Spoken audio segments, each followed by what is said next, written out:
ॐ नमो देव्ये महादेव्ये शिवायै सततं नमः। नमः प्रकृते भद्रायै नियतः प्रणतास्मताम्। या देवी सर्वभूतेषु मातृरूपेण संस्थिता नमस्तस्यै नमस्तस्यै नमस्तस्यै नमो नमः। सभी सनातन धर्म प्रेमियों को सादर प्रणाम। स्वागत है आपका हमारे चैनल भक्ति पथ में। आज आपके सम्मुख प्रस्तुत करने जा रहे हैं श्री दुर्गा सप्तशती के अंतर्गत 11वें अध्याय की कथा। इस एकादश अध्याय में देवी भगवती के द्वारा चंड मुंड रक्तबीज तथा निशुंभ और शुंभ जैसे महादैत्यों का विनाश करने के पश्चात प्रसन्न चित्त देवताओं द्वारा देवी की स्तुति की जाती है तथा देवी के द्वारा देवताओं को वरदान दिए जाते हैं। उस कथा का इस अध्याय में वर्णन किया गया है। तो आइए शुरू करते हैं दुर्गा सप्तशती का 11वां अध्याय। शुरू करने से पूर्व एक निवेदन आप सभी से, यदि आपको हमारे वीडियो पसंद आते हैं तो हमारे चैनल को अवश्य सब्सक्राइब करें और लाइक करें और शेयर भी अवश्य करें। शुरू करते हैं। अथ ध्यानम्। ॐ बालरविद्युतिमिन्दुकिरीटां तुङ्गकुचां नयनत्रययुक्तां स्मेरमुखीं वरदाङ्कुशपाशा भीतिकरां प्रभजे भुवनेशीं। श्रीदेवी नमः। मैं भुवनेश्वरी देवी का ध्यान करता हूँ। उनके श्री अंगों की आभा प्रभात काल के सूर्य के समान है और मस्तक पर चंद्रमा का मुकुट है। वे उभरे हुए वक्ष और 3 नेत्रों से युक्त हैं। उनके मुख पर मुस्कान की छटा छाई रहती है। हाथों में वरद, अंकुश, पाश एवं अभय मुद्रा शोभा पाते हैं। ऐसी माता भगवती को हम सादर प्रणाम करते हैं। ओम ऋषिरुवाच देव्या हते तत्र महासुरेन्द्रे सेन्द्रः सुरावहनि पुरोगमास्तां कात्यायनीं तुष्टु वरिष्ठलाभात् विकाशिवक्त्राब्ज विकाशिताशः। ऋषि कहते हैं, देवी के द्वारा महादैत्यपति शुंभ के मारे जाने पर इंद्र आदि देवता अग्नि को आगे करके उन कात्यायनी देवी की स्तुति करने लगे। उस समय अभीष्ट की प्राप्ति होने से उनके मुख कमल दमक उठे थे और उनके प्रकाश से दिशाएं भी जगमगा उठी थी। देवी प्रपन्नार्तिहरे प्रसीद प्रसीद मातर्जगतोऽखिलस्य प्रसीद विश्वेश्वरी पाहि विश्वं त्वमीश्वरी देवी चराचरस्य। देवता बोले, शरणागत की पीड़ा दूर करने वाली देवी हम पर प्रसन्न हो। संपूर्ण जगत की माता प्रसन्न हो। विश्वेश्वरी, विश्व की रक्षा करो। हे देवी, तुम ही चराचर जगत की अधीश्वरी हो। तुम इस जगत का एकमात्र आधार हो, क्योंकि पृथ्वी रूप में तुम्हारी ही स्थिति है। देवी, तुम्हारा पराक्रम अलंघनीय है। तुम ही जल रूप में स्थित होकर संपूर्ण जगत को तृप्त करती हो। तुम अनंत बल संपन्न वैष्णवी शक्ति हो, इस विश्व की कारणभूता परामाया हो। हे देवी, तुमने इस समस्त जगत को मोहित कर रखा है। तुम ही प्रसन्न होने पर इस पृथ्वी पर मोक्ष की प्राप्ति कराती हो। हे देवी, संपूर्ण विद्याएं तुम्हारे ही भिन्न भिन्न स्वरूप हैं। जगत में जितनी स्त्रियां हैं वे सब तुम्हारी ही मूर्तियां हैं। हे जगदम्बा, एकमात्र तुमने ही इस विश्व को व्याप्त कर रखा है। तुम्हारी स्तुति क्या हो सकती है? तुम तो स्तवन करने योग्य पदार्थों से परे एवं परावाणी हो। जब तुम सर्वस्वरूपा देवी, स्वर्ग तथा मोक्ष प्रदान करने वाली हो, तब इसी रूप में तुम्हारी स्तुति हो गई। तुम्हारी स्तुति के लिए इससे अच्छी उक्तियां और क्या हो सकती है? बुद्धि रूप से सब लोगों के हृदय में विराजमान रहने वाली तथा स्वर्ग एवं मोक्ष प्रदान करने वाली हे नारायणी देवी, तुम्हें नमस्कार है। कला, काष्ठा आदि के रूप से क्रमशः परिणाम की ओर ले जाने वाली तथा विश्व का उपसंहार करने में समर्थ हे नारायणी, तुम्हें नमस्कार है। हे देवी, तुम सब प्रकार का मंगल प्रदान करने वाली मंगलमयी हो, कल्याणदायिनी शिवा हो, सब पुरुषार्थों को सिद्ध करने वाली शरणागत वत्सला, 3 नेत्रों वाली एवं गौरी हो। हे देवी, तुम्हें सादर नमस्कार है। तुम सृष्टि, पालन और संहार की शक्तिभूता सनातनी देवी, गुणों का आधार एवं सर्वगुणमयी हो। हे नारायणी, तुम्हें नमस्कार है। शरणागतं दीनार्तौ परित्राणपरायणे सर्वस्यार्ति हरे देवी नारायणी नमोस्तुते। शरण में आए हुए दीनों एवं पीड़ितों की रक्षा में संलग्न रहने वाली तथा सबकी पीड़ा दूर करने वाली हे नारायणी देवी, तुम्हें नमस्कार है। तुम ब्रह्माणी का रूप धारण करके हंसों से जुते हुए विमान पर बैठती हो तथा कुश मिश्रित जल छिड़कती रहती हो। तुम्हें सादर नमस्कार है। माहेश्वरी रूप से त्रिशूल, चंद्रमा एवं सर्प को धारण करने वाली तथा महान वृषभ की पीठ पर बैठने वाली हे नारायणी देवी, तुम्हें नमस्कार है। मोरों और मुर्गों से घिरी रहने वाली तथा महाशक्ति धारण करने वाली कौमारी रूप धारिणी निष्पापे हे नारायणी, तुम्हें नमस्कार है। शंख, चक्र, गदा और सारंग धनुष रूप उत्तम आयुधों को धारण करने वाली वैष्णवी शक्ति रूपा नारायणी, तुम प्रसन्न हो, तुम्हें नमस्कार है। हाथ में भयानक चक्र लिए और दाढ़ों पर धरती को उठाए वाराही रूप धारिणी कल्याणमयी नारायणी, तुम्हें नमस्कार है।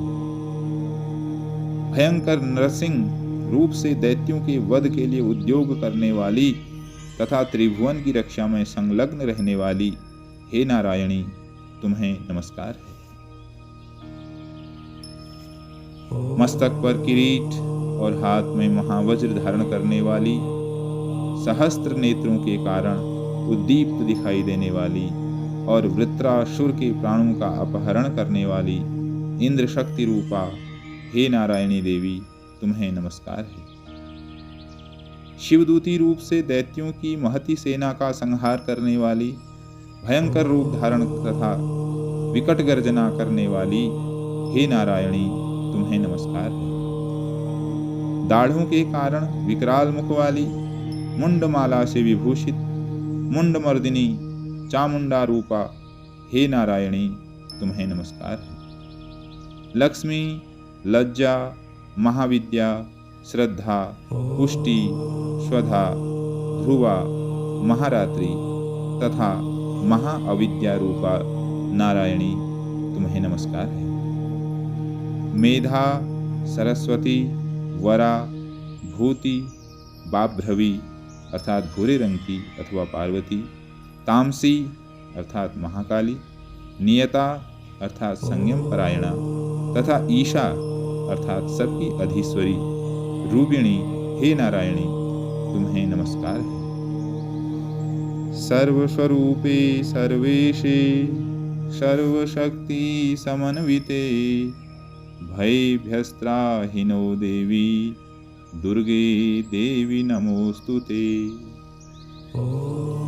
सर्वस्वरूपा सर्वेश्वरी तथा सब प्रकार की शक्तियों से संपन्न दिव्य रूपा दुर्गे देवी सब भयों से हमारी रक्षा करो। हे देवी तुम्हें नमस्कार है। कात्यायनी यह 3 लोचनों से विभूषित तुम्हारा सौम्य मुख सब प्रकार के भयों से हमारी रक्षा करे। हे देवी तुम्हें नमस्कार है। भद्रकाली ज्वालाओं के कारण विकराल प्रतीत होने वाला अत्यंत भयंकर और समस्त असुरों का संहार करने वाला तुम्हारा त्रिशूल भय से हमें बचाए। हे देवी तुम्हें नमस्कार है। हे देवी जो अपनी ध्वनि से संपूर्ण जगत को व्याप्त करके दैत्यों के तेज नष्ट किए देता है, वह तुम्हारा घंटा हम लोगों की पापों से उसी प्रकार रक्षा करे जैसे माता अपने पुत्रों की बुरे कर्मों से रक्षा करती है। हे चंडिके तुम्हारे हाथों में सुशोभित खड्ग जो असुरों के रक्त और चर्बी से चर्चित है हमारा मंगल करे। हम तुम्हें नमस्कार करते हैं। रोगान शेषान पहंसि तुष्टा रुष्टा तु कामान सकलान भीष्टान त्वामाश्रितानां न विपन्नराणां त्वामाश्रिता श्रेयतां प्रयान्ति। देवी तुम प्रसन्न होने पर सब रोगों को नष्ट कर देती हो और कुपित होने पर मनोवांछित सभी कामनाओं का नाश कर देती हो। जो लोग तुम्हारी शरण में जा चुके हैं उन पर विपत्ति तो आती ही नहीं। तुम्हारी शरण में गए हुए मनुष्य दूसरों को शरण देने वाले हो जाते हैं। हे देवी हे अंबिका तुमने अपने स्वरूप को अनेक भागों में विभक्त करके नाना प्रकार के रूपों से जो इस समय इन धर्मद्रोही महादैत्यों का संहार किया है वह सब दूसरी कौन कर सकती है। विद्याओं में ज्ञान को प्रकाशित करने वाले शास्त्रों में तथा आदि वाक्यों में तुम्हारे सिवा और किसका वर्णन है। तुमको छोड़कर दूसरी कौन ऐसी शक्ति है जो इस विश्व को अज्ञानमय घोर अंधकार से परिपूर्ण ममता रूपी गड्ढे में निरंतर भटका रही हो। जहाँ राक्षस, जहाँ भयंकर विष वाले सर्प, जहाँ शत्रु, जहाँ लुटेरों की सेना और जहाँ दावानल हो, वहाँ तथा समुद्र के बीच में भी साथ रहकर तुम विश्व की रक्षा करती हो। विश्वेश्वरी तुम विश्व का पालन करती हो। विश्व रूपा हो इसलिए संपूर्ण विश्व को धारण करती हो। तुम भगवान विश्वनाथ की भी वंदनीया हो। जो लोग भक्तिपूर्वक तुम्हारे सामने मस्तक झुकाते हैं वे संपूर्ण विश्व को आश्रय देने वाले होते हैं। हे देवी प्रसन्न हो। जैसे इस समय असुरों का वध करके तुमने शीघ्र ही हमारी रक्षा की है, उसी प्रकार सदा हमें शत्रुओं के भय से बचाओ। संपूर्ण जगत का पाप नष्ट कर दो और उत्पात एवं पापों के फलस्वरूप प्राप्त होने वाले महामारी आदि बड़े बड़े उपद्रवों को शीघ्र दूर कर दो। विश्व की पीड़ा दूर करने वाली देवी हम तुम्हारे चरणों पर पड़े हुए हैं। हम पर प्रसन्न होइए। त्रिलोक निवासियों की पूजनीय परमेश्वरी हम सब लोगों को वरदान दो। देवी बोली, देवताओं मैं वर देने को तैयार हूँ। तुम्हारे मन में जिसकी इच्छा हो वह वर मांग लो। संसार के लिए उस उपकारक वर को मैं अवश्य दूंगी। देवता बोले, सर्वेश्वरी तुम इसी प्रकार तीनों लोकों की समस्त बाधाओं को शांत करो और हमारे शत्रुओं का नाश करती रहो। देवी बोली, देवताओं, वैवस्वत मनवंतर के 28वें युग में शुंभ और निशुंभ नाम के 2 अन्य महादैत्य उत्पन्न होंगे। तब मैं नंदगोप के घर में उनकी पत्नी यशोदा के गर्भ से अवतीर्ण हो विंध्याचल में जाकर रहूंगी और उक्त दोनों असुरों का नाश करूंगी। फिर अत्यंत भयंकर रूप से पृथ्वी पर अवतार ले मैं वैप्रचित्त नाम वाले दानवों का वध करूंगी। उन भयंकर महादैत्यों को भक्षण करते समय मेरे दांत अनार के फूल की भांति लाल हो जाएंगे। तब स्वर्ग में देवता और मृत्युलोक में मनुष्य सदा मेरी स्तुति करते हुए मुझे रक्तदंतिका कहेंगे। फिर जब पृथ्वी पर 100 वर्षों के लिए वर्षा रुक जाएगी और पानी का अभाव हो जाएगा, उस समय मुनियों के स्तवन करने पर मैं पृथ्वी पर अयोनिजा रूप में प्रकट होऊंगी और 100 नेत्रों से मुनियों को देखूंगी। अतः मनुष्य शताक्षी इस नाम से मेरा कीर्तन करेंगे। देवताओं, उस समय मैं अपने शरीर से उत्पन्न हुए शाकों द्वारा समस्त संसार का भरण पोषण करूंगी।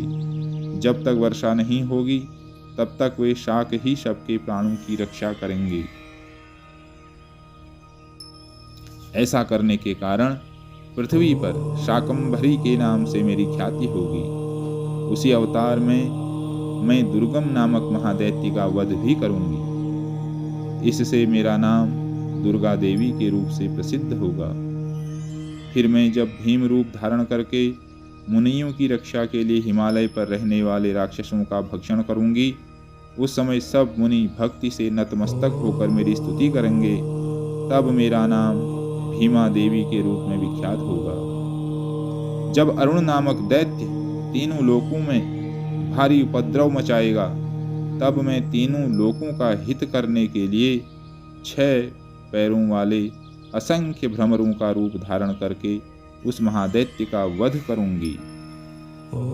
उस समय सब लोग भ्रामरी के नाम से चारों ओर मेरी स्तुति करेंगे।